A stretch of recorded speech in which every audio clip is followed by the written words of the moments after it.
About the technical issues there, I guess you had called in. They heard the phone ring, but I don't know what happened in between then, so I apologize. Okay, no problem. Okay, so we will dive right in. I wanted to just start by asking, how are you and where are you right now? I'm actually in Bakersfield. I came back here Sunday.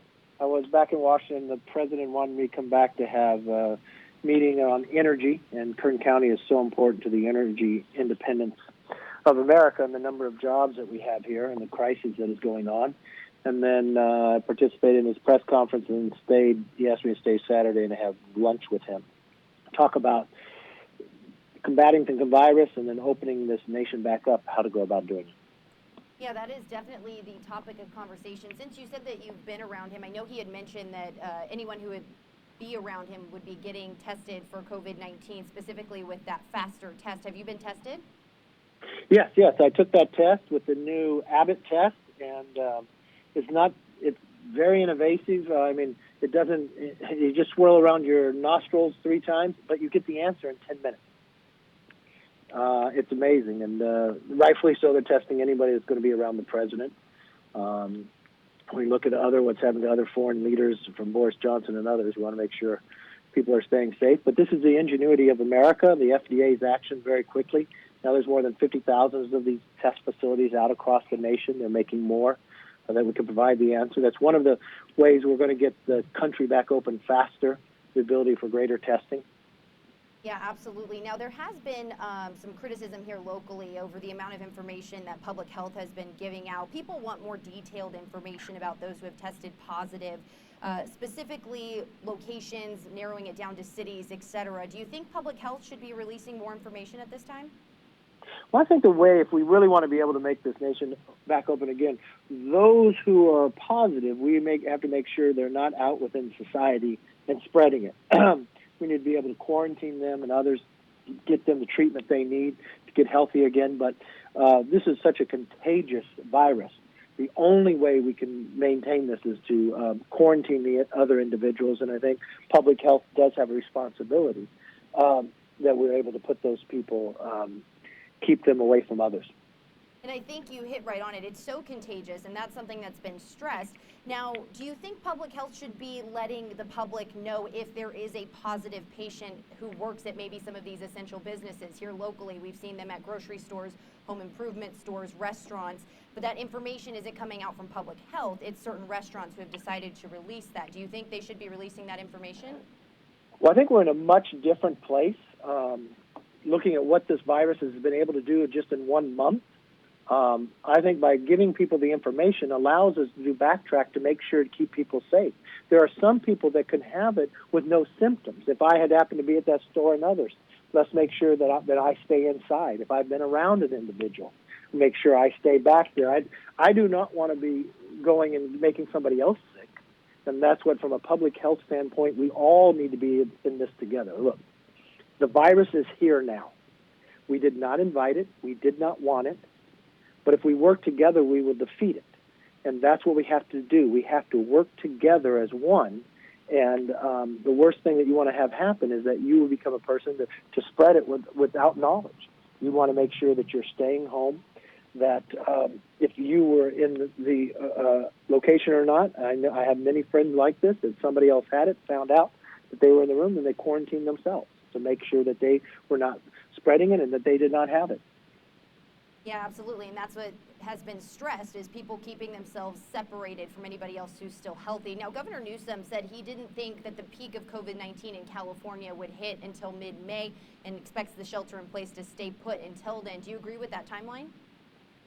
You know, I will leave it to the doctors and others to look. One thing I will tell you is I think California has done a good job. If you look at our numbers compared to New York and others, we are very fortunate. Could be a combination of weather and others, but I think the actions we took. We should be smart that every day we learn something new. If people have had it before, if we're able to get the blood test, could they go back to work? Could we get a workforce going at the same time, competing, making sure we're containing this as well. For those who are sick, we keep them aside. For those who are well, that they can participate. So I don't like the idea that you say this is the date set in stone. Let's let the environment of where we are, the knowledge of what we have, determine the decisions we make because we don't know where we are. But if it comes a point that there's a pocket of places in California we can open healthy and safely, we're going to have to be able to do that in the future. Now, I know the president has talked about working with companies, specifically 3M, about making masks and getting those out to people. We know that Governor Newsom has sent off 500 ventilators. As far as ventilators and masks for Kern County, how are we looking, and have we asked the president to send some of those here? You know, we have a national stockpile, and the stockpile comes out to California, but it goes through the governor to the other locations. We are fortunate we are not like New Jersey and New York and others. And if we could be helpful at that time, let's be helpful. I believe that's what we're all in this together. There may become a moment in time that we need assistance in a crisis and others, and I believe they would be there to help us as well. From what I have found from talking to hospitals, we are in a very good place right now. We've had a nominal numbers, but that's because of social distancing that we've got to continue to do that and monitor that at the same time. From our facilities, and I think they've done a really good job, but we're continuing to have to look at that to make sure that something doesn't come up in the near future. What has the working relationship with yourself or your office and the Kern County officials and Bakersfield City officials been in regards to COVID-19? I felt as though it's been very good. We've done a number of calls together. We have each other's phone number just to text, but we tried from the very beginning where I'd have Centers for Disease and Control deputy director on the call with a number of them as well, providing them all the information they need. And every day we learn something new, so we want to continue to stay updated. And as we know, things change day by day, so we stay in constant contact.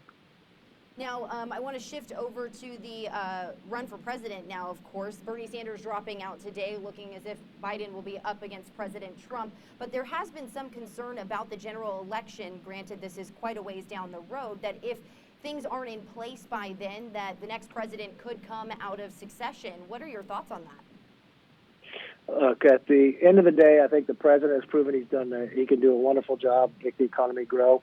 We're going to need this. He's shown his leadership during this virus. We get through this, I think, from a very clear answer that this president has warned us long before he was ever president, President Trump, the challenges of China and their control on supply chain. And this virus has actually shown us that he was correct about that. We need to change the direction of this nation. We can never be in a position again where China has so much control of the supply chain when it comes to our pharmaceuticals, for our personal protection equipment and others. We can't let America be in that position again, and I think President Trump is the best one to grow the economy back to the strongest we've ever had again, to lead us through this virus, and I firmly believe that he'll get elected for another 4 years. If we don't have that general election, though, because potentially something delays it or can't get to it, and it has to go to succession, what are your thoughts on that? Look, at the end of the day, I firmly believe that we'll be able to have that. We can cross that bridge when it happens, but we've been making progress every day when it comes to this virus. I believe we will have an election in November, and President Trump will win re-election. Okay, I want to talk now, just before we go, what do you want people in Kern County to know about everything that we're going through and what you guys are doing for us and the country? But this is something we in our generation have not witnessed before. Other generations have made battles like this and even larger. We will get through this as one, and at the end of the day, we will be stronger. There are people that have lost their lives. Their family has lost loved ones. There are families that have lost jobs that for mental health and others is going to affect them. We need to be together. We need to work together. And we need to understand that we need to come stronger. We need to look at our health, our economy, and the way that we can solve this problem is by working together. And I want to make sure we're able to do that. So thank you all. Stay safe, and God bless. All right, Mr. McCarthy, thank you for taking the time to talk to us. Stay safe, and of course, as you've said as well, stay home and be careful. Thanks again. All right, take care. All right, bye-bye.